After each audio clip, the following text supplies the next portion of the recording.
दीपक जी, आप सहमत हैं प्रोफेसर साहब की बात से कि हमेशा डिस्क्रिमिनेशन होता रहा, इसमें तो कोई डाउट नहीं है। और लेकिन क्या इससे आज की डेट में लग रहा है कि इंसाफ मिलने जा रहा है बिहार को? आपको यकीन होता है इस बात नमस्कार। पे? हमने अभी दोनों सीनियर्स की बात सुनी और जो भी उन्होंने बात की, देखिए जो जो बिहार को पहली बार आज केंद्र सरकार ने सत्ता का समर्थन मूल्य दिया।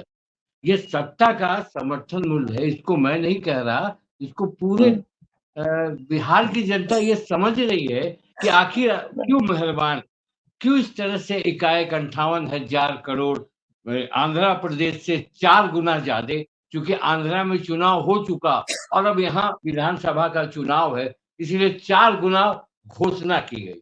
और इन घोषणाओं से जनता जो है वो बहुत कॉन्फिडेंट नहीं हो रही है कि क्या ये घोषणा अमली जामा पहन पाएगा कि नहीं, क्या ये राशि मिल पाएगी कि नहीं। ऐसे बड़ी घटनाएं हुई हैं, जैसे 2 करोड़ नौकरी की बात हुई, 15 लाख रुपए की बात हुई, ये सब कुछ हुआ नहीं। तो आम जनता जो है वो बहुत क्रिटिकल है इन बातों पर कि क्या ये चर्चा होती है कि क्या केंद्र सरकार देगी, कि ये सिर्फ अपने चुनाव प्रचार करने की बात है। ये एक पॉलिटिकल बात है। जिस तरह से नीतीश कुमार ने पाला बदला था और पाला बदल के जब उनसे बातचीत हुई थी तो स्पेशल स्टेटस की बात हुई थी और ये समय लोगों ने कहा था कि स्पेशल स्टेटस बिहार मांगेगा और आंध्रा भी मांगेगा। आंध्रा ने ऐसी मांग नहीं की, आंध्रा चुप लगा गए और बिहार को केंद्र पार्लियामेंट में उनके राज्य मंत्री ने, वित्त राज्य मंत्री ने कहा कि ये संभव नहीं है, ये नीतीश कुमार के लिए झटका है। क्योंकि नीतीश कुमार 2005 में जब मुख्यमंत्री हुए तो उन्होंने पहली मांग की थी कि बिहार का स्टेटस, स्पेशल स्टेटस मिलना चाहिए और अगर नहीं मिलता है तब तक स्पेशल पैकेज मिलना चाहिए। कितने बार स्पेशल पैकेज मिला ये हम जानते हैं और आप जानते हैं और जनता जानती है। तो आखिर ये जो बातचीत हुई है, नीतीश कुमार जी चूंकि मान गए हैं और नीतीश कुमार का वो लाइन कभी देखिए आगे हम क्या करते हैं, ये बड़ी सोचने वाला लाइन है नीतीश कुमार का। मगर फिलहाल नीतीश कुमार ये समझ रहे हैं कि मेरे दबाव में, मेरे प्रेशर में वो आ गए। मगर मैं ये समझ रहा हूं कि बीजेपी ने इसको फिर चुनाव में मुद्दा बनाने के लिए आज शुरू हो चुका है कि भाई प्रधानमंत्री ने बिहार के विकास के लिए 58,000 करोड़ दिया, बिहार की तरक्की के लिए प्रधानमंत्री, तो ये अब उनका एक चुनावी मुद्दा बनेगा, नीतीश कुमार का चुनावी मुद्दा नहीं होगा। तो ये सारी बातें जैसे आपको मैं बता रहा हूँ, अभी बताया गया था कि बोधगया में जो महाबोधि कॉरिडोर बनेगा उससे रोजगार का क्या लेना, जैसे राजगीर में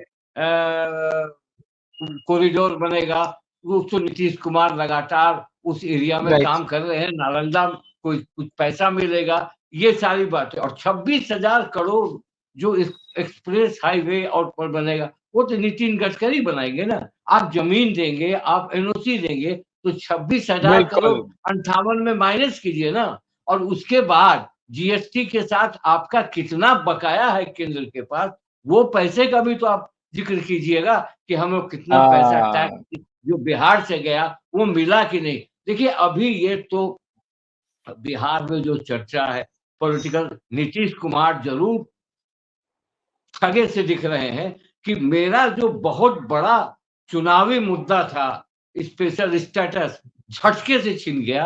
वो 20 साल 2005 से लेके अभी तक जैसे बीजेपी का राम मंदिर का मसला था वैसे बिहार में स्पेशल स्टेटस चुनाव के समय नीतीश का मसला था। और उस मसले में नीतीश कुमार, आरजेडी और एलजेपी साथ थी। मगर आज की तारीख में पॉलिटिकली देखिएगा तो बीजेपी चुप है, एलजेपी भी चुप है कि चलिए हमें पैसा मिला।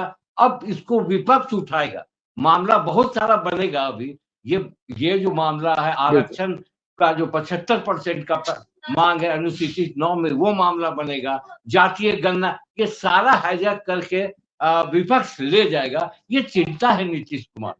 और आगे आने वाले बिहार में इन सब चुनावों का देखिए, बजट पर अब पहले की वाली स्थिति नहीं है। रेल बजट में क्या मिला वो धीरे धीरे आएगा, और ये बजट की घोषणा ज्यादा फोकस हुआ आपको आंध्रा और बिहार पर। बाकी स्टेटों में जिस तरह की बातें हो रही हैं, जिस तरह का विरोधाभास है, तो मुझे लगता है कि ये चुनावी समर्थन मिल चुका दिया गया है फिलहाल। अब उसकी रूपरेखा तैयार की जाएगी, कैसे पैसा आएगा, कैसे बजट आएगा, कैसे जमीन का ये काम, ये जनता कहती बहुत लंबा काम होगा, और ये लंबा काम कब तक चलेगा, कब शुरू होगा, ये सारी बातें हैं। मगर मैं जो समझता हूँ कि इसको पूरी तरीके से बिहार विधानसभा के चुनाव को देखते हुए बीजेपी ने एक तीर छोड़ा है। वो तीर 2 तीर है, और वो तीर को बीजेपी बहुत प्रेम से पूरे चुनाव में उसको कैच कराएगी। नीतीश कुमार, हाँ ठीक है, नीतीश कुमार ने एक काम जरूर किया कि प्रेशर में लाकर एक घोषणा तो करवा दी, 58,000 करोड़ की घोषणा की। घोषणा से आजकल पब्लिक बहुत सेटिस्फाइड नहीं है। कुछ परसेंटेज पब्लिक है जो कहेंगे कि आप अगर कुछ स्टोरी लिखते हैं, उनकी टिप्पणियां आती हैं कि नहीं नरेंद्र मोदी ने बहुत अच्छा किया, मगर आम जो जनता है रोजगार के पीछे भाग रहा है। रोजगार का मुद्दा, नीतीश ने भी रोजगार देना शुरू किया है। तेजस्वी का जो वो मामला था, हम लोगों ने चुनाव में कहा था कि ये मामला बनेगा रोजगार का, तो रोजगार के साधन का जो सिस्टम इस बजट में दिख नहीं रहा। सत्य हिंदी का ऐप डाउनलोड करें गूगल प्ले स्टोर पर।